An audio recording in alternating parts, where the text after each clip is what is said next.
ada yang belum aware ya, kalau BRK juga memberikan aplikasi solusi supply chain management ERP, human capital management, data dan analitik, bahkan kita juga mengembangkan punya layanan cloud dan IT solution untuk IoT ya belakangan ini ya. Jadi dengan latar belakang dan pengalaman sebagai implementer ERP sejak 99, jadi kami memiliki full employment yang membantu kita melakukan implementasi di banyak customer. Jadi begitu banyak pengalaman implementasi ERP, supply chain management, HCM di berbagai customer. Jadi kita punya banyak knowledge. Jadi kita mengerti apa yang dibutuhkan customer, terlebih lagi di masa pandemi ini ya. Jadi dalam kurun waktu berapa tahun belakangan ini kami sudah mendevelop suatu aplikasi ERP dan kami berhasil mengembangkan aplikasi ERP kami ini dan akan kita tawarkan ke medium up customer dalam bentuk konsep modern. Apa itu modern, konsep modern ya? Ciri-ciri yang konsep modern menurut kami adalah salah satunya misalnya ERP BI driven. User dalam menggunakan ERP dalam melakukan proses operasional mereka perlu informasi di depan yang ter-up to date agar dapat melakukan tugas dengan baik ya, efektif dan efisien. Jadi mereka tuh butuh informasi terkini yang bisa dia lihat di depan untuk bisa ambil step selanjutnya mau ngapain ya. Jadi business intelligence yang kita sematkan dalam bentuk dashboard dapat memberikan informasi terupdate akan sangat membantu mereka untuk melakukan pekerjaan mereka ya.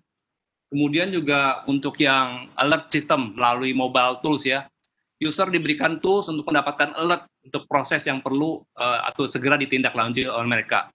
Nah, dengan mobile tools sendiri akan memberikan kebebasan user untuk melakukan proses approval, monitoring, mobile audit dan lain-lain dari mana saja dan kapan saja, selama terhubung dengan internet ya. Kemudian juga ada namanya watchlist ya. Jadi sekarang kalau pakai WhatsApp, watchlist itu sangat sangat banyak aplikasi yang sangat gadget yang terbaru itu menggunakan feature watchlist ya. User masing-masing di bagian ERP Opus B nanti ya di produk kami ini itu dia memiliki profil sendiri ya dan tampilan task list. Mereka masing-masing dapat dengan mudah melihat apa yang pending dan apa yang harus dikerjakan ya. Contoh-contoh poin di atas telah kami rancang dan kami bangun di produk ERP kami. Jadi kita namakan brand kami itu adalah Opus B. Apa tuh Opus B? Jadi kata-kata Opus B sebenarnya dari kata Latin opus itu adalah karya ya atau buatan ya. Sedangkan B adalah BRK, jadi adalah hasil karya buatan tim BRK ya. Nah, Opus B kami ini menjadi bagian dari konten BRK Cloud ya. Kami tawarkan dalam bentuk SaaS, Software as a Services. Untuk customer yang spesifik kebutuhannya lebih ke on-premise, kita dapat bicarakan nanti lebih lanjut ya.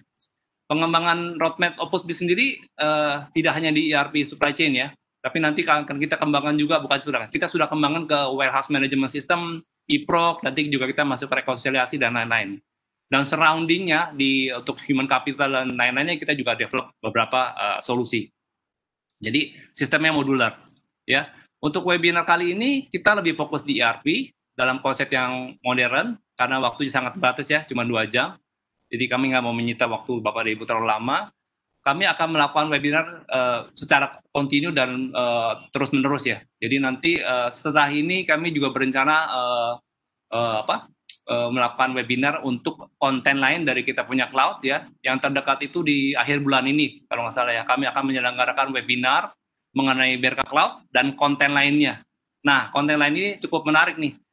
Remote absent ya. Konten ini merupakan solusi yang kami kembangkan lebih lanjut, khususnya juga di new normal era. Karena banyak perusahaan yang menerapkan work from home, pembatasan jumlah karyawan di kantor, menata tempat duduk mereka, memantau aktivitas, memberikan assignment, memonitoring secara mobile, dan lain-lain, itu ada di solusi ini. Sampai kita juga bisa mengembangkan sistem untuk tracking potensial paparan orang yang terkena COVID. Ya, ini kita menggunakan teknologi IoT juga, ya. Nanti kalau Bapak Ibu penasaran, please join nanti tanggal 28 atau 29 kami akan sebarkan flyersnya, ya. Jadi kita kan sulit membatasi pergerakan orang, sulit membatasi orang kena. Yang kita bisa pantau adalah kalau orang itu sudah kena, ya, di pasca dia diketahui kena 5 hari atau 10 hari belakang terakhir dia sebenarnya ketemu dengan siapa dan ada di mana. Itu kita bisa tracking. Itu yang bisa kita cari supaya kita bisa memitigasi penyebaran di kantor kita, ya, khususnya di kantor yang masing-masing yang sistem ini. Oke, Baiklah, jadi kita tidak berpanjang waktu lagi. Saya pikir saya sudah memberikan sedikit opening mengenai kita punya background. Jadi solusi kami adalah ERP Opus B namanya ya, yang akan kita demokan juga sedikit hari ini. Itu aja saja dari saya. Terima kasih atas waktunya sekali lagi. Stay healthy. Selamat pagi. Saya kembalikan ke Doni. Oke, terima kasih Pak Terang atas openingnya. Jadi jangan lupa Bapak-Bapak, Ibu-Ibu, diingatkan kembali tanggal 28, 29 ini kita ada webinar yang lebih menarik lagi dari ini. Sama-sama menarik. Oke, dan untuk yang pertama, kita akan mendengarkan presentasi dari Bapak Herman Suhendri, selaku General Manager dari SCM PT Berkah Hardaya Perkasa. Sedikit mengenai Bapak Herman Suhendri, beliau adalah seorang pakar yang berpengalaman lebih dari 20 tahun di metodologi implementasi dan practical experience baik di produk Oracle maupun di produk ERP lainnya. Bidang implementasi proyek ERP-nya pun sudah banyak di industri, antara lain manufacturing industry, oil and gas industry, mining industry, project construction industry, dan retail industry. Jadi tadi kalau misalnya dari company-nya sendiri udah implementasi dari 99, Pak Herman Suhendri sendiri sudah 20 tahun untuk menjalankannya ini. Jadi skill-nya nggak perlu diragukan lagi.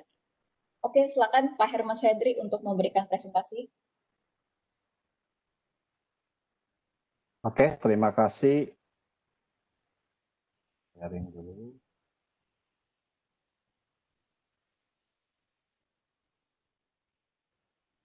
Oke, selamat pagi Bapak dan Ibu dan saudara sekalian.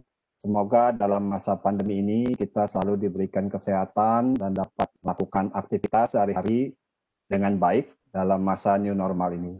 Jadi pada kesempatan kali ini kita akan mempresentasikan sistem ERP dalam masa new normal ini. Bagaimana sistem ERP kita bisa membantu kita untuk mensupport aktivitas harian dalam masa new normal ini. Oke, saya langsung masuk ke agenda. Jadi yang pertama adalah introduction, kedua adalah why modern cloud ERP, artinya mengapa kita perlu memakai modern cloud ERP dalam masa new normal ini. Kemudian yang ketiga, kita berbicara produk dari Berkah itu sendiri, yaitu Opus B untuk modern cloud ERP-nya.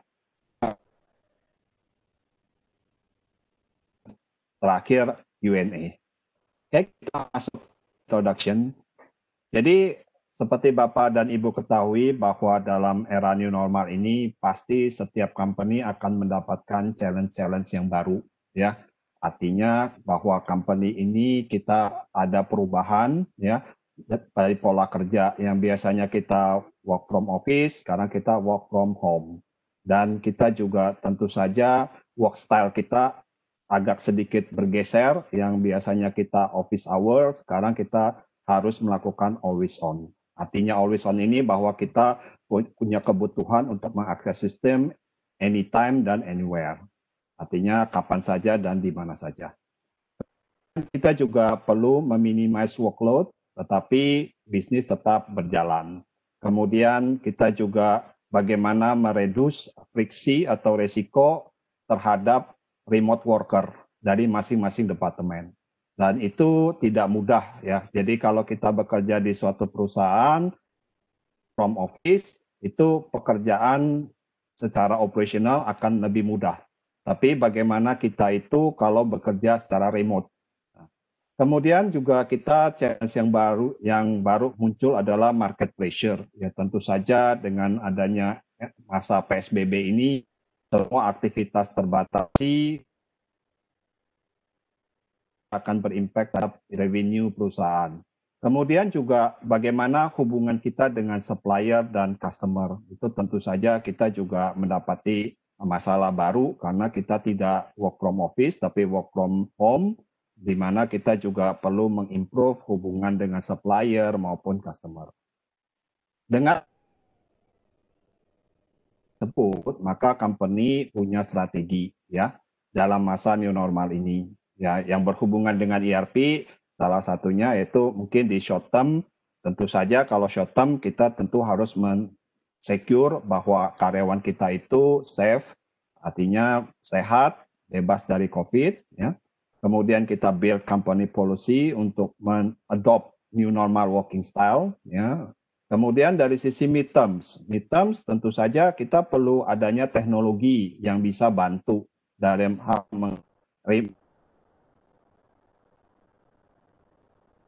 melakukan pekerjaan secara hariannya, ya. Jadi salah satunya yaitu kita mengimplementasikan New Modern Cloud ERP. Jadi New Modern Cloud ERP itu gunanya itu untuk kita itu bisa mendapatkan operational monitoring, ya, dan tanpa adanya pengurangan dari ketelitian data ataupun data integrity dari masing-masing departemen. Kemudian kita juga perlu mengimplementasikan sistem automation yang menolong company untuk meningkatkan efisiensi dan mengurangi jumlah resource, jumlah karyawan dalam hal operasionalnya.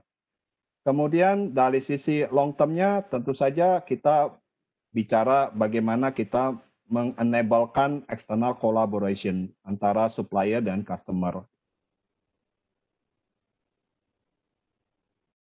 untuk mendapatkan potensial supplier yang otomatis datang ke kita dan kita dapatkan cost yang lebih kompetitif. Oke, kita masuk ke pembahasan mengapa kita membutuhkan modern cloud ERP. Seperti yang kita ketahui bahwa terms dari ERP itu sudah berubah. Jadi yang dari versi yang lama yang berbicara ERP itu sebagai sumber transaksi internal, yaitu mengcapture data finance, order to cash, procure to pay.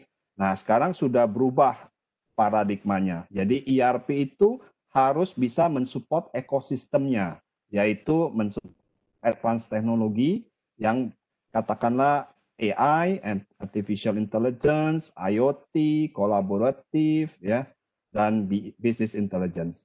Di sini bahwa kita itu mengharapkan sistem ERP kita itu bisa berintegrasi ke advanced teknologi.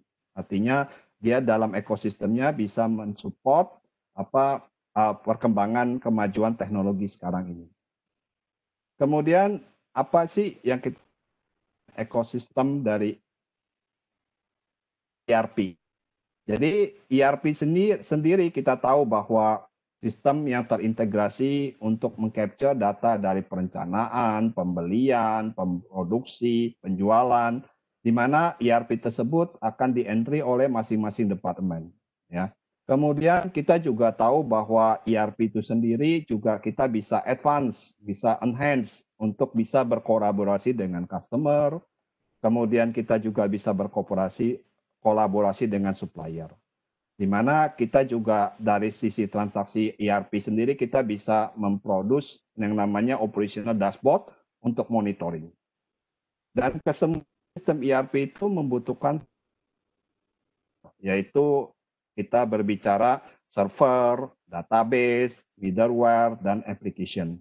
Dan kesemuanya ini kalau kita mengimplementasikan modern cloud ERP itu akan lebih simple, akan lebih sederhana. Karena kita tidak lagi berbicara terhadap infrastruktur yang dibutuhkan oleh ERP, karena itu sudah di-manage di cloud. Kemudian kita juga untuk bisa berkolaborasi dengan customer dan supplier juga kita tidak ada constraint lagi dalam hal masalah koneksi, security, dan sebagainya. Oke, kita dalam ya. Apa sih terms modern cloud ERP itu karakteristiknya seperti apa? Yaitu yang pertama, ERP itu dapat diakses anytime dan anywhere. Artinya bisa diakses kapan saja dan di mana saja. Jadi user di mana saja bisa mengakses dengan media apapun, selama masih memakai browser, dia bisa mengakses ERP tersebut. Kemudian yang kedua, karakteristiknya yaitu information come to you, artinya bahwa informasi itu datang dengan sendirinya ke sistem ERP kita. Ya, misalkan kita itu tahu bahwa dalam hal kebutuhan mengupdate exchange rate, katakanlah dari rate middle BI atau rate pajak, ya kita bisa menghubungkan, menarik data dari current website, ya exchange rate untuk diupdate ke ERP kita. Atau kita butuh informasi aset lokasi, aset location yang mobile. Nah, itu kita bisa menarik data dari IoT untuk kita update aset lokasi kita di ERP kita. Kemudian Enggak, yaitu kita memberikan staff only apa yang mereka butuhkan. Jadi kalau kita berbicara cloud, ada menu, kemudian ada navigasi, kemudian ada program, dan pada saat user itu mau mencari informasi, dia harus tahu informasi apa saja yang harus di-input agar informasi yang dibutuhkan keluar. Nah, di dalam modern cloud ERP itu kita sudah provide informasi seluruhnya. Jadi LP itu adalah landing page. Jadi user pada saat kita login udah langsung mendapatkan informasi yang mereka butuhkan. Yaitu satu, watchlist. Watchlist itu adalah informasi what do I need to do. Artinya informasi yang dibutuhkan oleh kita untuk melakukan sesuatu. Jadi katakanlah kalau kita login, kita udah langsung mendapatkan informasi berapa jumlah EP overdue. Artinya seorang EP manager dia sudah harus tahu gitu loh, harus bisa memfollow up. Kalau misalkan di sana ada 37 EP overdue, berarti mereka harus ada tanggung jawab untuk memfollow up EP tersebut karena EP tersebut sudah jatuh tempo. Jadi watchlist itu memberikan kemudahan informasi tentang apa yang mereka harus lakukan. Ini berguna sekali untuk new user, artinya user itu tidak perlu lagi melakukan belajar navigasi untuk mencari program yang diminta, kemudian dia juga tidak perlu tahu lagi parameter informasi apa yang di-input sehingga menghasilkan informasi EP overdue. Ya, jadi watchlist itu kita sudah buatkan sehingga user pada saat login dia sudah langsung mendapatkan apa yang harus lakukan. Kemudian hitungannya juga harus ada yang kita sebut dengan operational dashboard, ya. Jadi di situ ada informasi what do I need to know, artinya apa yang kita harus ketahui, ya. Jadi dengan berdasarkan dashboard grafik kita sudah bisa mengambil langkah, ya. Kemudian di sebelah kanannya ada favorite. Nah, favorite itu adalah program-program yang sering kita lakukan untuk melakukan action. Ya, jadi dengan demikian pada saat user itu login, dia sudah mendapatkan informasi apa saja yang mereka butuhkan. Kemudian ilustrasi daripada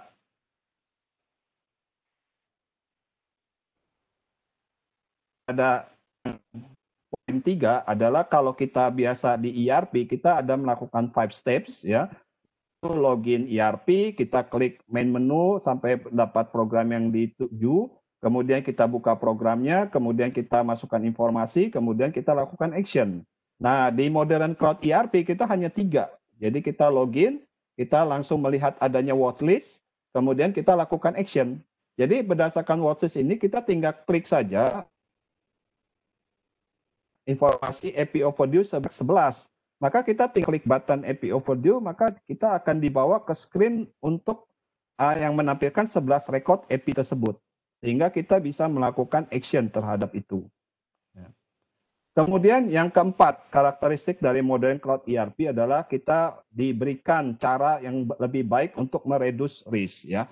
Katakanlah kalau dalam masa new normal ini, kita itu terbatas mobilitas. Dan kita perlu tahu stok di cabang, apakah dia sudah kurang dari minimum level atau tidak, maka kita itu diberikan kemudahan dengan modern cloud ERP ini. Artinya bahwa kita diberikan notifikasi lewat mobile kita stok barang yang mungkin kurang dari minimum level. Ya. Dibandingkan dengan kalau kita itu memakai ERP biasa, itu kita harus buka ERP, kita harus cari item stok, dan itu kita lakukan berulang kali. Gitu. Kemudian sekarang kita ingin memperkenalkan produk kita yang namanya Opus B ya sebagai BRK sebagai modern cloud ERP. Di industry solution Opus B itu mencakup satu modern platform. Ya, jadi Opus B ini kita pasang di platform di BRK Cloud ya. Kemudian kita yang sudah disupport oleh modern technology. Kemudian kita punya model finance accounting, sales order, inventory, warehouse management, procurement, e-proc, manufacturing, dan di atasnya ada operational dan financial dashboard. Oke, jadi bisnis objektifnya dari Opus B ini satu, kita bisa mensupport new normal bisnis proses untuk always on work style. Ya. Jadi Ilustrasinya diterangkan sebagai berikut. Jadi Opus B itu merupakan software as a services, SaaS. Ya. Jadi Opus B itu bisa diakses di mana saja, apakah di kantor, apakah kita lagi bekerja, apakah kita lagi di pabrik, itu bisa diakses. Ya. Dan Opus B itu kita pasang di 2 data center, yaitu data center pertama di gedung C Cyber Data Center International dan gedung Geraha Teknologi Nusantara. Ya.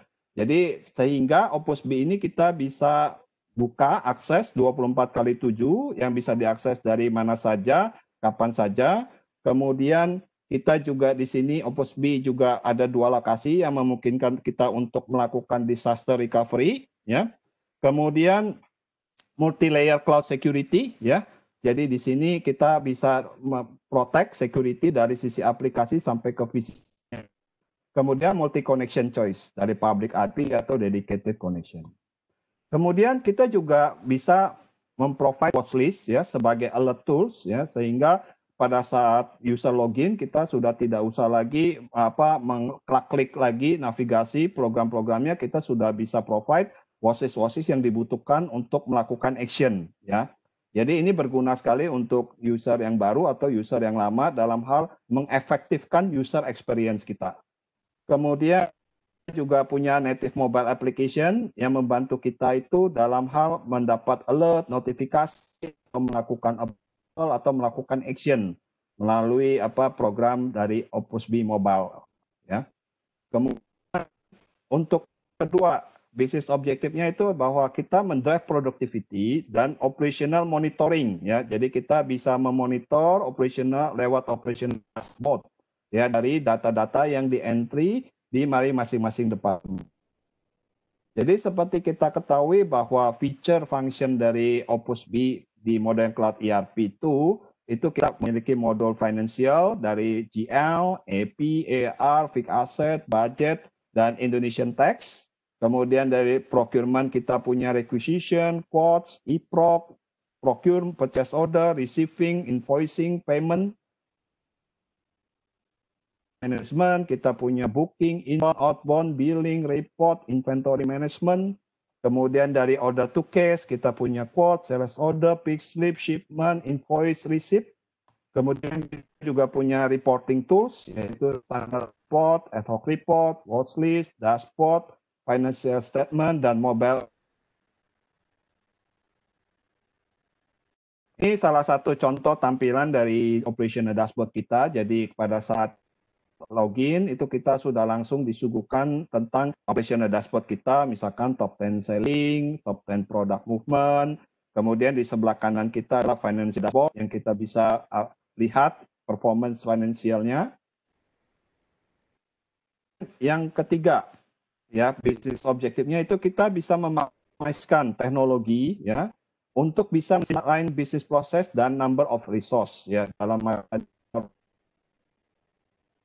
karyawan terbatasi oleh mobilitasnya, maka kita perlu memaksimalkan teknologi.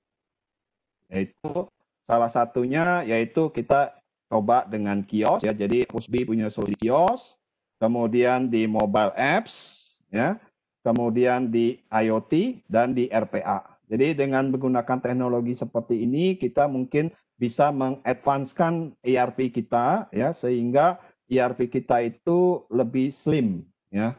Itu. Empat adalah kita meningkatkan kolaborasi ya, kita bisa meningkatkan kolaborasi dengan external party untuk mendapatkan informasi yang datang ke company kita secara otomatis ya.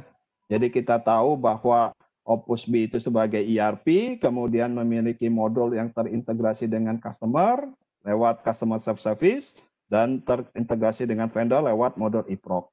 Jadi tujuannya apa kita meningkatkan kolaborasi ini? Yaitu untuk mendapatkan informasi yang datang ke organisasi kita, ke perusahaan kita secara otomatis ya. Jadi kita menghemat data entry, kemudian kita juga bisa mengimprove customer vendor relationship. Kemudian yang ketiga kita bisa mengimplementasikan paperless policy ya dan mengurangi user di sini. Untuk Opus B Modern Cloud ERP ada 3 poin yang penting, yaitu yang pertama adalah adaptable, ya.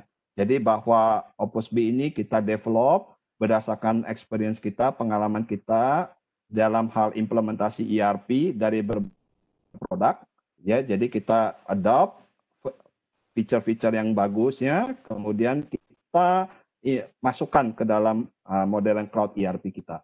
Ya, jadi kita cocok untuk segala level complexity. Kemudian yang kedua modern. Jadi kita itu menerapkan modern cloud ERP, kita mengadopsi kebutuhan-kebutuhan modern yaitu business driven analysis ya untuk kita pasang di modern cloud ERP kita. Jadi sehingga kita bisa menurunkan risiko untuk organisasi tersebut. Kemudian yang terakhir affordable. Nah, ini yang paling menarik. Jadi kita menawarkan attractive total cost of ownership ya. Jadi karena kita SaaS, jadi kita bisa menawarkan dengan metode OPEX atau juga fewer maintenance cost di sini. Oke. Dari saya cukup sekian. Terima kasih. Saya kembalikan ke moderator. Oke, terima kasih Pak Herman Suhendri atas presentasinya. Jadi Opus B itu tadi yang pertama adaptable, affordable, dan modern. Oke, jadi diingatkan kembali, mungkin tadi setelah presentasi Bapak-Bapak, Ibu-Ibu ada pertanyaan yang mau diajukan, bisa langsung diajukan di kolom Q&A yang ada di sebelah kanan bawah layar Bapak dan Ibu. Dan kita akan kita akan menjawabnya di akhir sesi ini. Oke, dan jangan lupa tolong didengarkan juga karena di akhir sesi ini akan ada kuis yang berhadiah Rp300.000 untuk pemenang pertama dan Rp250.000 untuk pemenang kedua dan Rp200.000 untuk pemenang ketiga. Oke, tanpa menunggu lama-lama lagi, kita sudah akan mendengarkan demo dari Bapak Oka Karsono selaku Product Development Manager dari PT Berkah Hardaya Perkasa. Dan sekilas tentang Bapak Oka Karsono, beliau sudah lebih dari 8 tahun menjadi professional services di ERP dan 2 tahun sebagai konsultan ERP untuk ERP Microsoft Dynamics dan 3 tahun sebagai konsultan open source ERP dan 3 tahun sebagai lead development tim ERP. Oke, dan saat ini Bapak Oka Karsono akan melakukan demo dari Opus B. Silakan Bapak Oka.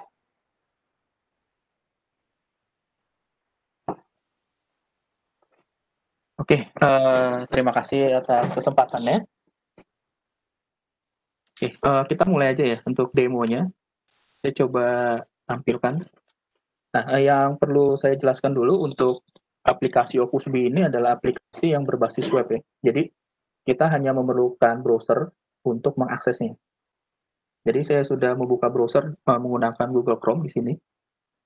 Kemudian saya masukkan alamat aplikasinya. Oke, muncul tampilan login, saya login. Nah, ketika saya login, saya pilih untuk company mana yang saya akan akses, kemudian role aksesnya. Nah, setelah ini dia akan membawa kita ke dalam tampilan landing page, tampilan awal di muka. Nah, ini yang tadi dijelaskan oleh Pak Herman. Di sisi kiri ini adalah tampilan watchlist. Jadi di tampilan watchlist ini dia memberikan informasi apa aja yang harus di follow up. Gitu. Misalnya sambil contoh untuk workflow activity ini adalah berisikan mengenai jumlah atau list daftar dokumen mana saja yang perlu di approval. Jadi misal kalau saya melakukan klik di sini, dia akan menampilkan dokumen apa saja yang perlu di-approve. Okay. Selain itu, di sini juga dia ada notification. Nanti ada kaitannya dengan alert yang akan kita demokan setelah ini. Nah, di sini dia ada informasi alert apa aja. Oke. Nah, kemudian juga kita bisa menyimpan menu-menu favorit di halaman depan, jadi supaya kita tidak melakukan pencarian yang cukup menyita waktu gitu ya. Jadi kita tinggal klik aja di sini untuk membuka menu yang biasa kita gunakan. Selain itu di sebelah kanan kita bisa berisikan dashboard. Jadi banyak kita bisa taruh informasi di sini. Seperti contoh di sini saya menampilkan chart yang berisikan tentang operational expense perbandingan antara actual dengan budget. Nah, dashboard chart di sini kita cukup interaktif ya. Kita bisa menampilkan atau memunculkan data-data apa saja seperti itu. Nah, kemudian kalau untuk tampilan chart dalam bentuk pie seperti ini contohnya. Nah, di sini contoh top purchase product by brand gitu. Jadi dia menampilkan produk-produk apa aja nih yang sering dibeli dalam pengelompokan brandnya. Nah, di sini kita ada beberapa Intel, AMD. Nah, di sini dia ada bagian yang namanya other. Ini other ini karena gabungan beberapa. Kita bisa klik lagi ke dalamnya, kita bisa zoom. Nah, ternyata dari other ini ternyata ada lagi nih. Other itu terdiri dari beberapa brand yang jumlahnya lebih kecil seperti itu. Oke. Kita bisa masuk ke dalam, kita bisa klik seperti ini. Nah, satu lagi yang saya mau coba tampilkan itu yang dari sisi financial dashboard. Oke. Kalau ini kita cara pencariannya seperti ini. Nah, di financial dashboard ini kita bisa tampilkan data-data ini secara finansial, secara keuangan. Seperti ini.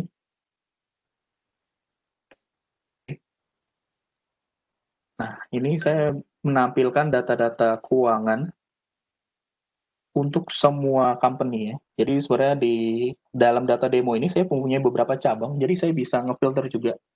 Misal saya pengen mengetahui data income statement per masing-masing cabang, saya bisa pilih di parameter ini, misalnya saya pilih Jakarta. Oke, ini saya kecilkan dulu ya, biar kelihatan. Atau bisa saya scroll. Ya, seperti ini. Jadi di data yang di sini dia akan berubah secara interaktif sesuai dengan parameter yang kita ganti di sini. Misal saya pengen tahu nih per September, atau misal saya pengen tahu lagi kondisi keuangan kita per akhir 2019 itu seperti apa sih kondisinya. Oke, misal ini saya ambil contoh untuk yang cabang Jakarta. Oh, di sini saya ternyata mengalami profit sebesar 3 miliar gitu ya. Nah, di sini dia juga ada informasi rasio-rasio. Jadi di gross profitnya saya pernah dapat untuk tahun 2019 saya dapat angka 5,6%. Kemudian net profit saya ternyata hanya sampai 2,29% seperti itu. Nah, selain itu juga sama seperti chart yang di depan. Chart di sini juga kita cukup interaktif, kita bisa mengatur tampilannya seperti ini, mana yang kita mau tampilkan, mana yang tidak. Oke, ini sekilas tentang feature keunggulan dari Opus B. Sekarang saya coba masuk ke dalam use case ya, use case yang tadi sempat disinggung sama Pak Herman. Ini mengenai, Oke, sebelum saya masuk ke use case, saya mau jelaskan dulu untuk company demo kita ini, kita namanya adalah Opus B Teknologi. Jadi si company Opus B Teknologi ini, dia adalah company yang bergerak di bidang penjualan alat-alat komputer ya. Seperti prosesor, storage, hard disk, memori, dan router. Selain itu, si Opus B Teknologi ini, dia memiliki 3 cabang penjualan. Ada cabang Jakarta, Bandung, dan Surabaya. Nah, use case-nya kita akan mulai seperti ini. Jadi nanti bagian warehouse, bagian gudang ini, dia akan menerima notifikasi minimum stok melalui di gadget Android ini dia. Nanti setelah berdasarkan informasi tersebut, bagian warehouse dia akan mencoba melakukan pengisian ulang, atau kita membuat dokumen requisition nih, untuk pengisian ulang supaya memenuhi minimum stok. Nah, nanti kalau kita masuk ke dalam aplikasinya, ke dalam aplikasi Android-nya, saya akan masuk. Nah, nanti setiap aplikasi Android-nya yang Opus B itu, dia akan menerima namanya notifikasi di sini. Bentuk notifikasi mobile seperti ini.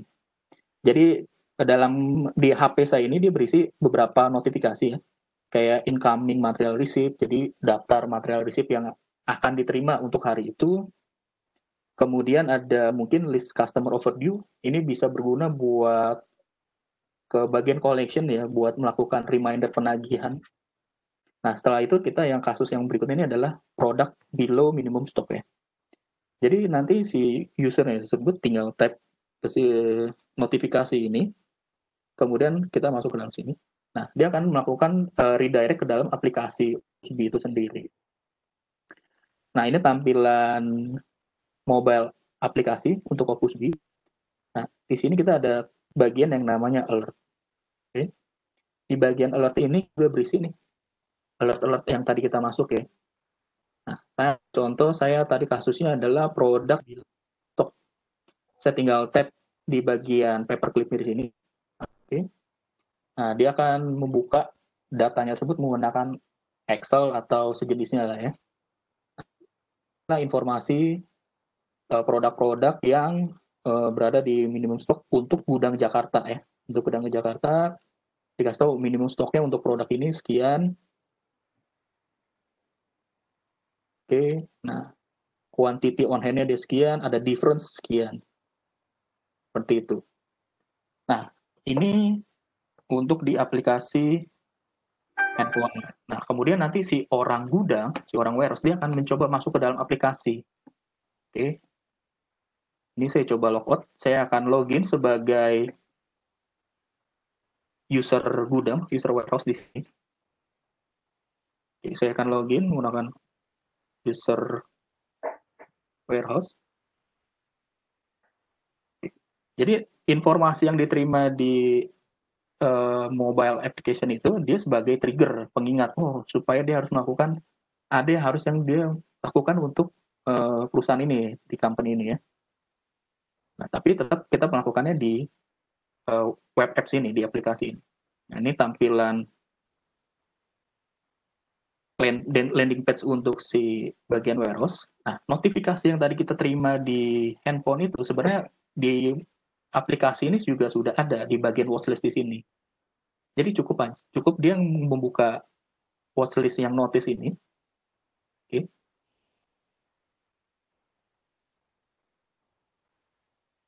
Nah, kemudian di sini ada masuk nih, ada beberapa notifikasi. Nah, ini salah satunya adalah below minimum stock yang tadi kasusnya seperti itu. Dan attachment-nya kita bisa buka dari sini. Kemudian kita export. Sorry, saya attachment. File Excel yang tadi kita buka di handphone bisa dibuka juga di aplikasi di sini. Nah, ini seperti ini. Jadi si user warehouse dia tinggal monitor aja nih. Oh, data-data yang akan kita follow up nih. Karena stoknya berada di minimum level. Oke. Nah, setelah itu nanti si orang gudang dia bisa melakukan requisition dari menu favorit. Jadi dia cukup klik menu favorit di sini. Oke. Nah, kemudian dia tinggal melakukan penginputan.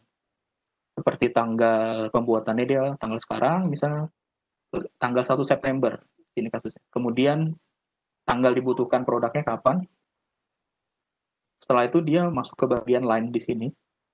Requisition line. Dia tinggal input produk-produk yang tadi.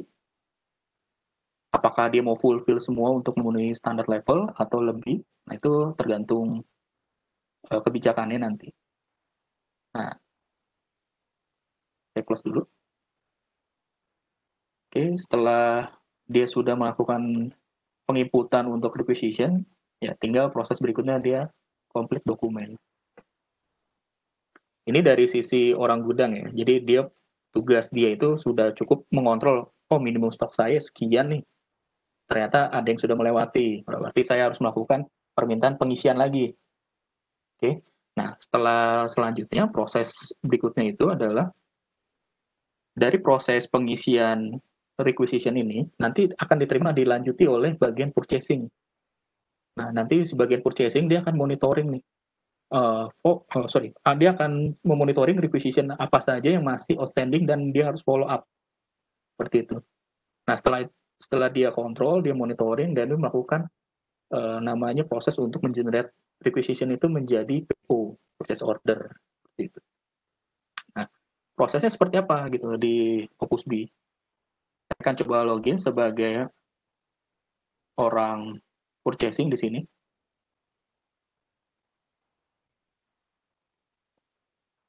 Oke, saya login sebagai purchasing.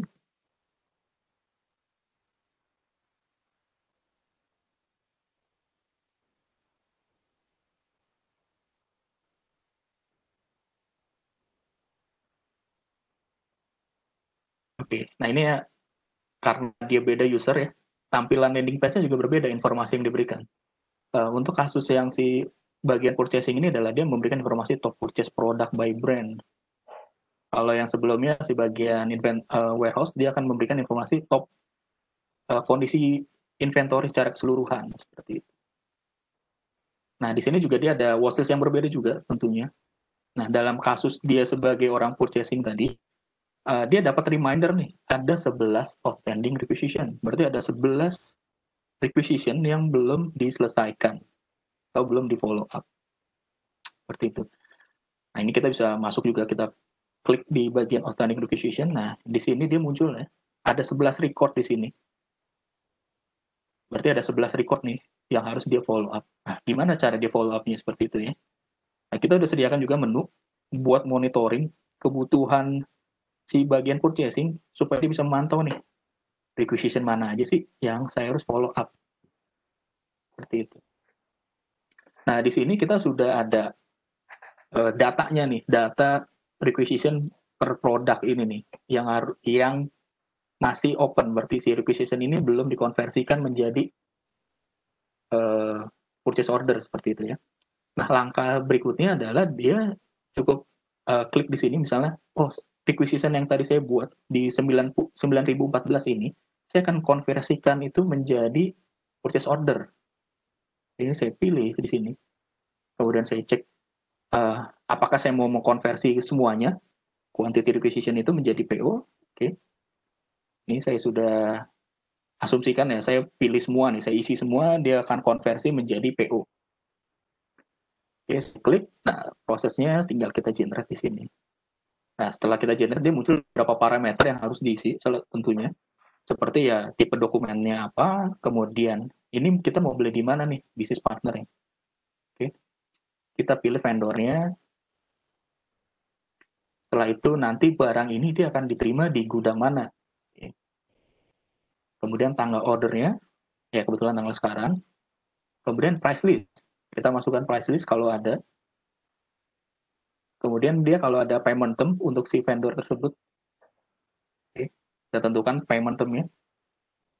Nah, ini saya pilih doc action prepare dulu ya. Nah, kemudian ini ada pilihan consolidation. Artinya, setiap barang-barang yang tadi saya pilih ini, saya akan konsolidasikan itu menjadi satu PO. Bukan menjadi masing-masing PO ya. Kalau ini 4, menjadi 4. Enggak seperti itu. Saya akan mengkonsolidasikan itu menjadi satu purchase order. Saya klik di sini. Nah, oke. Dia ada notifikasi proses sudah selesai. Oke, sekarang saya pengen lihat nih hasil purchase order yang tadi saya buat. Saya klik open generate ini. Nah, ini purchase order yang tadi saya sudah buat ya dari requisition. Kemudian ya kalau kita mau melakukan pengecekan mengenai harga, kita bisa juga cek di sini ke masing-masing line. Karena ini kasus ini saya menggunakan price list, jadi by default dia akan mengambil harga price list beli di sini. Jadi price-nya sudah terisi seperti itu.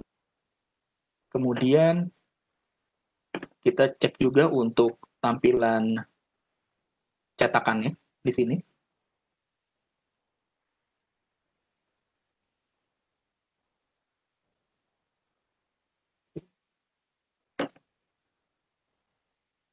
Sudah terlihat ya. Nah, ini template data Opus Bila. Nanti kita ini biasanya disesuaikan dengan kondisi perusahaan masing-masing. Nah, setelah ini kita print, misalnya sebagai purchasing kita print, kita submit ke vendor ya, seperti itu. Oke. Nah, kemudian untuk yang berikutnya, dia tetap harus melakukan yang namanya dokumen action untuk komplit.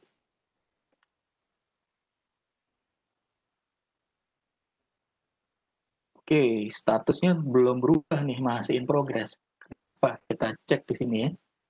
Kita cek. Kenapa dia belum berubah menjadi komplit? Ternyata dia memerlukan approval. Oke. Approvalnya ke OK lah, misalnya gitu ya. Saya sebagai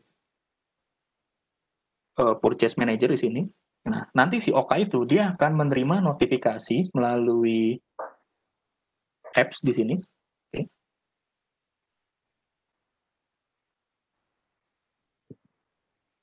Nah, di sini saya akan terima notifikasi seperti ini. Approval is required untuk PO 8000107. Seperti itu ya. Saya tap. Oke. Masuk ke aplikasinya. Nah, di sini muncul approval-nya nih. Jadi ada approval yang diterima melalui aplikasi mobile. Oke, saya tap untuk PO tersebut. Oke, by default di aplikasi saya dia akan menampilkan informasi seperti ini nih, tampilan cetakan purchase order tersebut. Jadi nanti si yang akan melakukan si approver ini dia akan ngecek nih mengenai produk, kuantitinya, unit price-nya, apakah sudah sesuai. Kemudian untuk terminnya seperti itu ya, tanggal. Nah, kalau sudah dan mau dia melakukan approve, tinggal tap button approve aja di sini. Oke, selesai.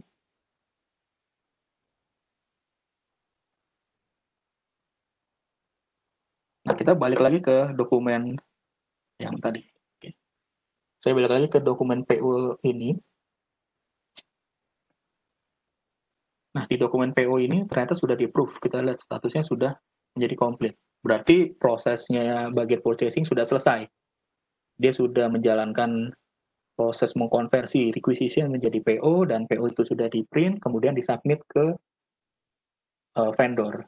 Nah, langkah berikutnya dalam case ini adalah nanti si bagian warehouse lagi, balik lagi ke bagian warehouse ini, dia akan memonitoring estimasi kedatangan barang yang dari PO tersebut. Gitu. Jadi nanti dia akan monitoring, dia akan mempersiapkan gudangnya seperti apa, kebutuhan tempatnya seperti apa, dan setelah barangnya diterima, nanti dia akan melakukan penginputan di aplikasi ini untuk membuat material receipt atau penerimaan barang melalui PO, berdasarkan PO. Sekarang saya balik lagi, saya masuk sebagai user warehouse di sini.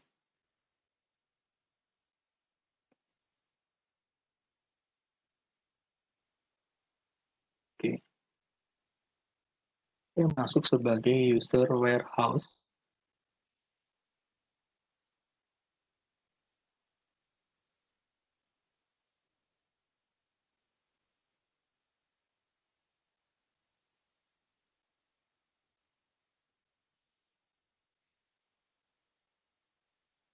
Oke, dari landing page user warehouse, dia ada post list di sini.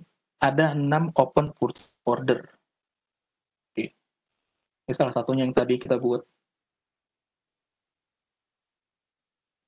Seperti ini. Nah, yang tadi 8000107 ya. Ini masih open nih, dikirim. Belum kita terima ya. Nah, kemudian nanti si bagian warehouse, dia bisa monitoring dari sini. Dari menu yang namanya Generate File Receipt. Saya pilih parameter di atas. Dia akan menampilkan purchase order mana saja yang sesuai dengan parameter ini. Misalnya date promise-nya itu sampai dengan hari ini ya, tanggal 9 berarti. Nah, ternyata dari list yang ada di sini, ini terdapat juga yang tadi kita buat nih, PO 8001007 di sini. Misal seperti ini, oh ternyata saya terima baru 2 barang ini saja gitu. Ternyata 2 barang ini belum nih si terima sama orang gudang. Gitu. Ini prosesnya sama seperti tadi, generate PO. User cukup klik di sini, kemudian dia adjust penerimaan kuantitinya berapa, disesuaikan dengan barang yang diterima oleh si bagian gudang tersebut ya. Nah, kemudian kita melakukan generate di sini, button. Ada beberapa parameter yang harus diisi, salah satunya gudang di sini. Gudang mana nih yang melakukan penerimaan? Seperti itu. Kemudian tanggalnya berapa? Tanggal berapa? Saya masukkan tanggal sekarang. Kemudian dokumen action-nya saya pilih prepare. Oke, dia ngasih informasi, oh sudah selesai nih proses pembuatan material receipt-nya. Kita cek ke dokumen tersebut ya. Nah, saya masuk, ini yang dokumen material receipt yang dibuat orang gudang tersebut ya. Oke, nah, proses berikutnya kita melakukan dokumen action complete seperti itu. Nah, oke. Ini contoh sekilas saja bagaimana penerapan Opus B dalam penginputannya ya. Dalam penginputan berdasarkan case-case yang sering terjadi lah seperti itu. Oke, kalau untuk ada pertanyaan bisa dimasukkan ke dalam komen Q&A, jangan lupa. Dari saya cukup sekian, saya kembalikan lagi ke moderator. Terima kasih. Oke, terima kasih Pak Oka Karsono atas demo yang sudah disampaikan. Oke, sekali lagi Bapak-Bapak, Ibu-Ibu yang ada pertanyaan bisa langsung dituliskan di kolom Q&A yang ada di sebelah kanan bawah Bapak dan Ibu. Oke, untuk selanjutnya kita akan membacakan Q&A ya. Ini udah banyak banget nih pertanyaan yang masuk. Mungkin dari Pak Herman bisa pilih Pak, mau menjawab pertanyaan yang mana? Oke, jadi saya jawab dulu ya pertanyaan pertama, yaitu bagaimana arsitektur teknologi dari aplikasi Opus B. Ya, jadi saya jawab dulu. Jadi arsitektur teknologi yang dipakai oleh aplikasi Opus B ini merupakan 3-tier aplikasi. Ya, jadi aplikasinya ada web server, ada app server, dan database server. Dan ke semua server itu kita pasang di atas Berka Cloud Platform. Oke, saya lanjut lagi ke pertanyaan nomor 2. Apakah Opus B itu sudah dilengkapi dengan API untuk terintegrasi dengan sistem di dalam ekosistem?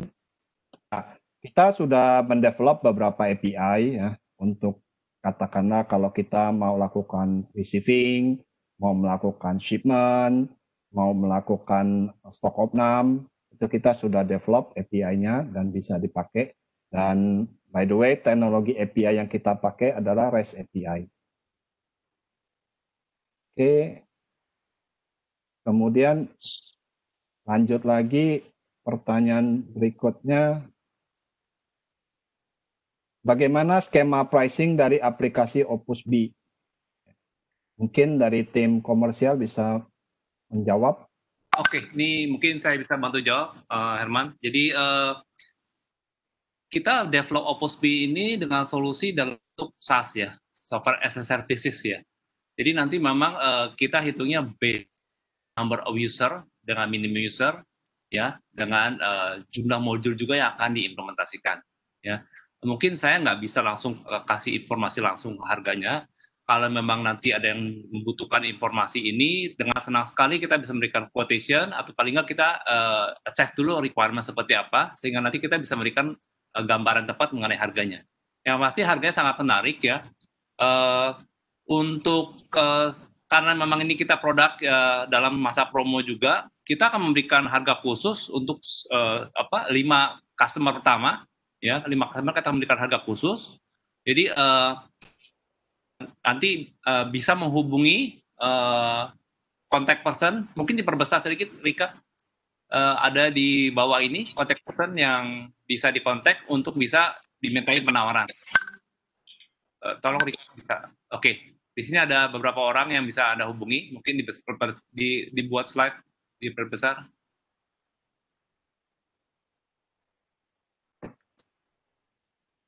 Agak lambat ya. Oke, sorry, balik lagi ya. Jadi nanti disampaikan aja prinsipnya seperti itu. Jadi kita memang based on SaaS ya, Software as a Services. Bapak dan Ibu tidak perlu lagi memikirkan masalah platform hardware, operating sistemnya, berpikir juga untuk yang license-nya. Jadi bayar per bulan per orang untuk sebagai user itu yang akan kita charge ya. Tapi sekali lagi saya tadi sampaikan, apabila ada kebutuhan dari satu company yang khusus ya, karena memang harus ada secara on-premise, kami juga bisa lakukan itu. Kita harus ada pembicaraan khusus dengan requirement tersebut ya. Itu yang saya bisa sampaikan, Herman.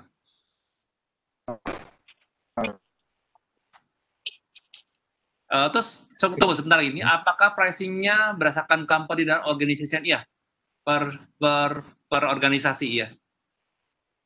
Jadi tetap misalnya dalam strukturnya bisa aja organisasi ada anak perusahaan, tapi kalau usernya satu ya kita based on user itu, ya kita bisa bicara lebih lanjut.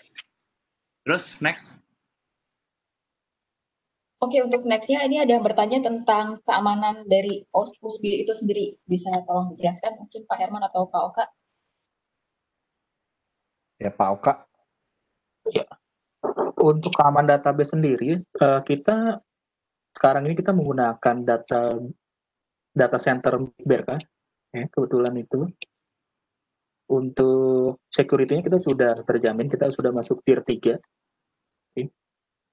Mungkin dari Pak Terang ada tambahan Pak untuk BRK Cloud-nya sendiri Pak, penjelasan informasinya.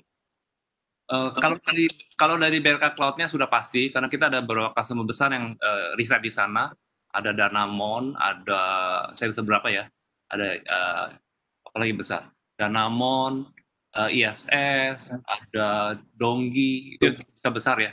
Jadi mungkin bisa dijelaskan di sisi aplikasinya yang Oka. Dengan mati kita di depan adalah menggunakan web base, kemudian ada application server dan database server, ya. Di depan lainnya juga kita ada firewall-nya. Bisa dijelaskan? Ya, kalau untuk aplikasinya sendiri kita memang sudah sedia ada firewall untuk masuk ke dalam cloud itu sendiri. Kemudian kita sekarang ini kita sudah mencoba melakukan ISO 27001 mengenai keamanan informasi. Jadi itu cukup terjamin standar keamanan untuk informasi ISO 27001. Dari aplikasi sih seperti itu ya Pak. Gitu. Ya, passwordnya juga sudah di-encrypt ya. Oke. Itu salah satu ini Pak, minimum standar untuk mendapatkan ISO 27001 itu. Oke, selanjutnya. Dari Mas Oka mungkin ada pilih pertanyaan. Oke, ini ada yang izin bertanya, jika misal migrasi dari sistem ERP yang lama non-cloud ke ERP Opus B yang base cloud, berapa lama waktu yang diperlukan untuk proses migrasi datanya? Dan saat migrasi datanya, apakah data yang di dalam sistem ERP yang lama akan terjamin seperti tidak rusak dan privasinya? Herman. Ya, ini sih tergantung, kalau bertanya berapa lama waktunya, ini tergantung skupnya ya, skupnya berapa besar, kemudian seberapa kita bisa cleansing data itu tersebut. Kalau untuk migrasinya sendiri, kita sebenarnya sudah ada fitur buat export import sebenarnya by Excel. Jadi kalau data itu sudah rapi, sudah ini, nggak perlu waktu lama sih sebenarnya. Kemudian untuk terjamin datanya tidak rusak, ya pasti tidak rusak karena kita hanya memerlukan data Excel untuk migrasinya, dan privasinya juga kita jaga sih itu.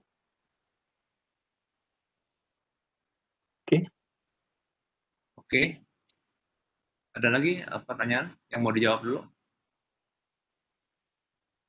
Ada beberapa pertanyaan mungkin agak sensitif, nanti kita bisa saya kontak langsung ke yang bersangkutan ya. Nanti kita jawab, atau dengan senang hati kita bisa hubungi, kita bisa berdiskusi lebih lanjut. Ya, mungkin nanti bisa hubungi kami di sini. Ada Lydia, ada Haris, ada Denny, dan Aryani. Mungkin bisa difoto atau mungkin bisa dicatat. Oke? Oke, mungkin untuk Q&A-nya kita close dulu ya. Oke. Oke, untuk Bapak dan Ibu-Ibu yang pertanyaannya belum terjawab, nanti kita akan follow up lagi lebih lanjut. Mungkin kita akan hubungi melalui email atau nomor telepon yang sudah dicantumkan Bapak-Bapak dan Ibu-Ibu saat registrasi pertama tadi. Oke, ini masuk kita ke sesi yang mungkin ditunggu-tunggu nih, menarik nih, karena di webinar kali ini ada quiz yang berhadiah Rp300.000 untuk pemenang pertama dan Rp250.000 untuk pemenang kedua dan Rp200.000 untuk pemenang ketiga. Oke, sedikit saya membacakan peraturannya ya.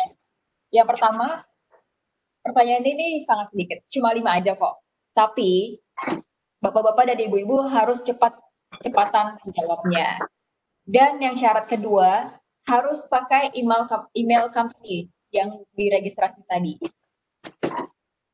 Dan pada saat nanti pengumuman pemenang, akan divalidasi dulu untuk email dan nomor teleponnya, dan akan dikirimkan voucher OVO atau GoPay dalam kurun waktu 7-14 hari kerja.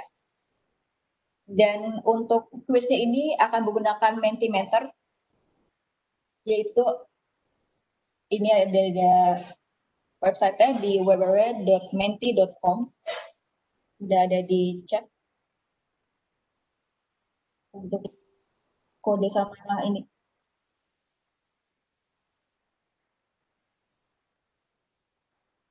Bisa dilihat di chatnya Bapak-Bapak dan Ibu-Ibu.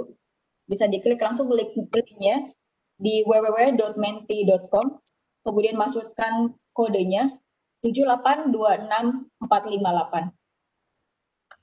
Oke, kita kasih waktu berapa menit, Mbak Arin?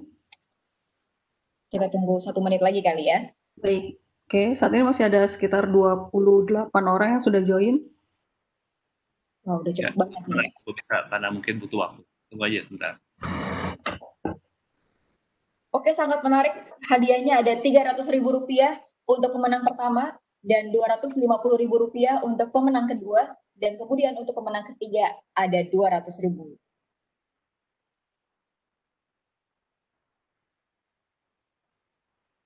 Ya lumayan ini kalau untuk bisa GoFood atau paling nggak bayarin ongkos kirimnya ya. Tapi 300.000 bisa dapat makanan pasti. Bisa, Pak. Apalagi udah lagi tengah-tengah bulan gini, Pak. Ya. Lumayan. Oke, masih kita tunggu Bapak-Bapak, Ibu-Ibu yang mau join. Karena ini bakal seru banget, apalagi ada hadiahnya, makin seru lagi. Hanya 5 pertanyaan aja, jawabnya cepet-cepetan, yang dan harus benar ya. Dan ini pertanyaannya juga akan diakumulasi, jadi pemenangnya akan ada di akhir. Siapa yang paling cepat dan paling tepat.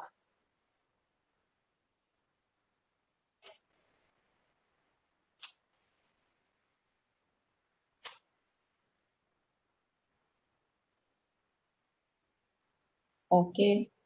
Oke, boleh kita mulai? Kita Ya. mulai sekarang ya. Oke, ini sudah ada sekitar 48 orang yang join. Kita mulai, siap-siap Bapak Ibu. Siapa yang cepat nilainya paling tertinggi.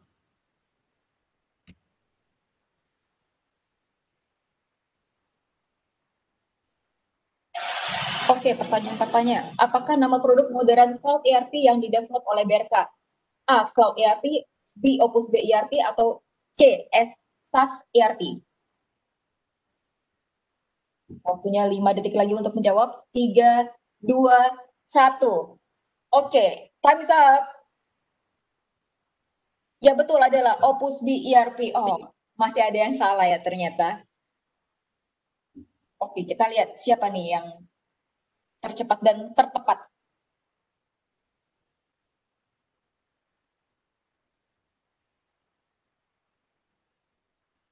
Wah, Wah, hampir ada sama.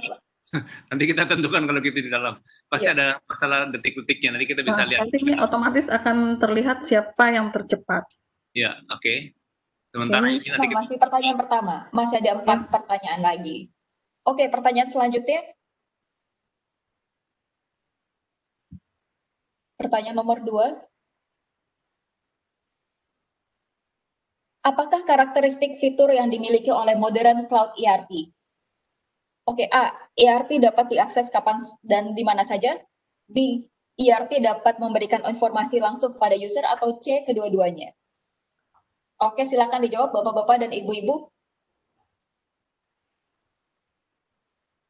Iya, jawabannya adalah kedua-duanya. Kita lihat siapa nih yang paling cepat dan tepat nih untuk ronde ini.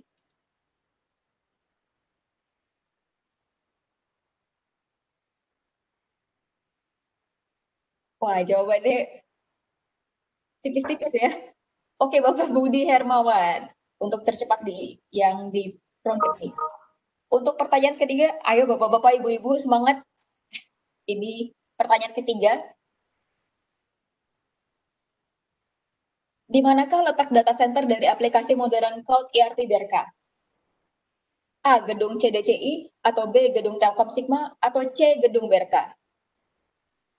Oke, 5 detik lagi. 3, 2, 1. Waktunya habis Bapak-Bapak dan Ibu-Ibu. Jawabannya adalah Gedung CDCI. Iya, sayang sekali ya, masih banyak yang menjawab Gedung BRK. Dan di kali ini yang memimpin adalah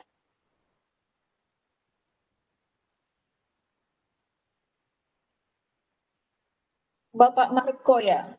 Oke, ini 2 pertanyaan terakhir, jadi dipersiapkan. Kita akan akumulasikan dari pertanyaan-pertanyaan yang dari awal. Nomor 4, apakah fungsi watchlist dalam aplikasi modern cloud ERP? A. Memberikan informasi tentang apa yang dia perlu dilakukan, atau B. Memberikan informasi tentang apa yang perlu diketahui, atau C. Kedua-duanya. Waktunya tinggal 3, 2, 1. Oke.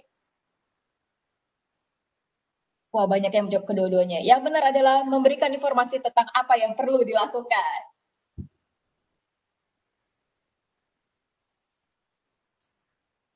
Untuk pertanyaan kali ini yang paling cepat dan tepat adalah wah, masih memimpin nih Bapak Marco ya. Oke, untuk ini pertanyaan terakhir nih. Ayo semangat dong Bapak-bapak, Ibu-ibu. Pertanyaan terakhirnya adalah berikut adalah salah satu tipe dashboard yang dimiliki oleh modern cloud ERP Opus B. A. Supply chain dashboard, B. Operational dashboard, atau C. Procurement dashboard. Waktunya tinggal 3, 2, 1. Time's up. Oke, kita akan lihat siapakah pemenang dari kuis kali ini. Setelah diakumulasi, wah cukup signifikan nih. Oke, selamat kepada Bapak Dimas Yuda yang akan memenangkan Rp300.000 voucher OVO ataupun GoPay, dan kita akan verifikasi untuk email dan nomor teleponnya. Dan untuk pemenang kedua dan ketiga ada Bapak Pandu dan Bapak Bayu. Selamat, nanti akan kita verifikasi ya untuk email dan nomor teleponnya. Dan untuk yang belum menang, jangan sedih, karena kita masih akan bagi-bagikan hadiah lainnya. Voucher OVO ataupun GoPay senilai Rp50.000. Caranya gampang banget. Ini akan ditampilkan kode QR dari feedback form kita. Tinggal diisi aja feedback formnya, di-scan di situ. Kita akan beri waktu 10 menit untuk menjawabnya. Dan bagi yang sudah selesai menjawab, kita akan verifikasi lagi emailnya, kemudian nomor teleponnya juga.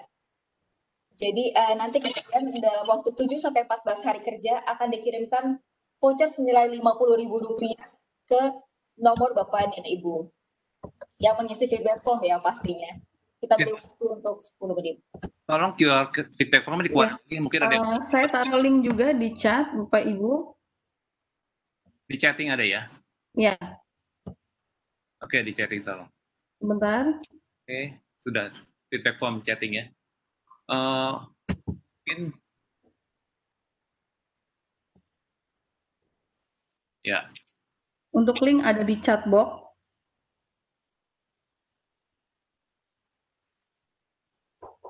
Oke, sambil menunggu Bapak dan Ibu sambil mengisi dashboard, mungkin sambil mendengarkan saja. Jadi tadi yang seperti saya sudah buka di opening, bahwa kita melakukan webinar tuh serangkaian series selalu berkelanjutan ya, baik di sisi produk dari prinsipal kita, mengenai informasi mengenai teknologi, juga produk-produk yang kita develop ya. Jadi salah satu hari ini adalah yang tadi Opus B, berkelanjutannya adalah memang tanggal 2 kita sudah persiapkan untuk webinar mengenai BRK Cloud dan konten lainnya yang tadi saya katakan. Konten lainnya ini adalah remote absent. Nah, ini sangat menarik ya, remote absent ini sangat sekali dibutuhkan pada saat pandemi ini karena kita work from home. Tentunya para bapak manajer dan para pada owner ingin juga melihat aktivitas timnya, sedangkan tim di yang pekerja juga bisa memantau aktivitas mereka masing-masing ya. Jadi selain absen, kita bisa memantau aktivitas kita, bisa melihat kita punya tugas-tugas, ada yang diberikan assignment oleh atasan, kemudian juga kita bisa kembangkan masuk ke arah untuk penentuan tempat duduk yang boleh dimasuki, kapasitas kantor yang menurut Pemda misalnya 25% hanya boleh diduduki, kita bisa atur yang mana boleh duduk, yang mana tidak, ya. Kita bisa juga nanti si yang bersangkutan nge-booking tempat duduk saat dia masuk. Sebenarnya feature ini bisa kita pakai pada saat nanti ada open office ya, misalnya open office suatu company menerapkan open office. Jadi mungkin yang mau masuk ke kantor dalam konteks kebutuhan akses sesuatu ke kantor, dia bisa booking tempatnya, jadi bisa duduk di mana saja. Mungkin ada 5 lantai, mungkin dia selama bisa duduk di sana, ambil tempat duduknya, seperti kayak kita ke bioskop ya. Kemudian juga yang penting kita juga bisa melakukan penambahan feature di remote absen ini. Remote absen di kantor pun kita bisa tambahkan dalam konteks untuk biometrik. Muka ya kita tidak perlu sentuh, bahkan kita bisa mengharuskan seseorang yang masuk ke kantor harus pakai masker. Jadi kalau nggak pakai masker pintunya nggak terbuka karena kita connect IoT. Dan yang lebih bagus lagi kita juga bisa tambahkan feature yang untuk mencari misalnya paparan akibat paparan seorang yang terkena COVID misalnya. Misalnya si A masuk tanggal 1, 2, 3, 4, 5. Di hari kelima dia di office dia nggak masuk. Saya sakit, ternyata dia positif.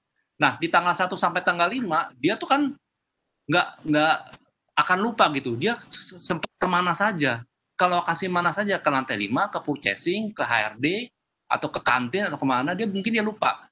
Nah, nanti kita juga kembangkan, dia bisa ketemu sama siapa aja, karena kita menggunakan teknologi IoT.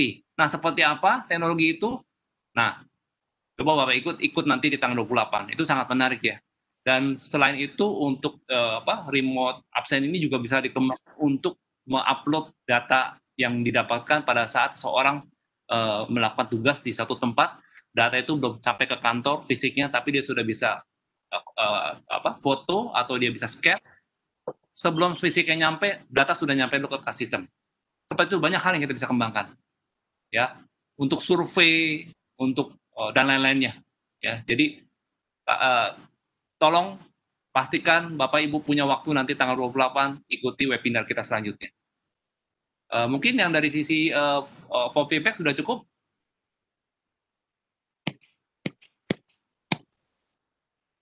Ya, kalau tidak ada lagi, saya atas nama PT Berkarya Perkasa mengucapkan banyak terima kasih atas partisipasi Bapak dan Ibu untuk meluangkan waktu selama satu jam lebih mengikuti presentasi dan melihat produk kita sejauh mana. Produk kita akan kita kembangkan terus. Kita mendevelop produk ini dengan modern DevOps strategi ya. Jadi kita menggunakan tools di belakang yang memastikan kualitas dari produk yang kita develop baik dan berkelanjutan dan dapat mensupport bisnis Bapak Ibu dalam jangka waktu panjang tentunya ya.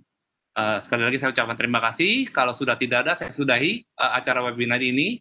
Sampai ketemu lagi di acara webinar yang akan datang. Terima kasih. Selamat pagi ya, masih pagi ini. Pagi menjelang siang. Terima kasih semuanya.